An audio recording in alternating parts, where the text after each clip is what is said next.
नमस्कार सगळ्यांना.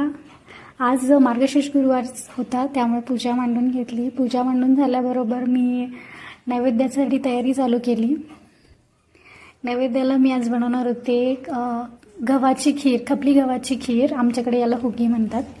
रात्री भिजत ठेवले होते गहू आणि मग ते कुकरला लावून घ्यायचे. कुकरला लावून घेतलं आणि ते शिजून झाल्यानं त्याच्यामध्ये गूळ, वेलची पूड, बदाम या प्रकारे टाकून एकत्र करून घ्यायचं.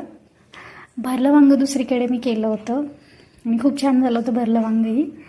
आणि ही माझ्या हुगीचं फायनल लुक मस्त झाली होती. सगळ्यांना आवडली खीर. आमच्या घरामध्ये सगळ्यांना हुगी आवडते. आणि हे माझं नैवेद्याचं ताट, चपाती, भरलं वांग, वरण आणि भात. कथा वाचन केलं, देवाला नैवेद्य दाखवला, त्यानंतर आम्हीही जेवायला बसलो.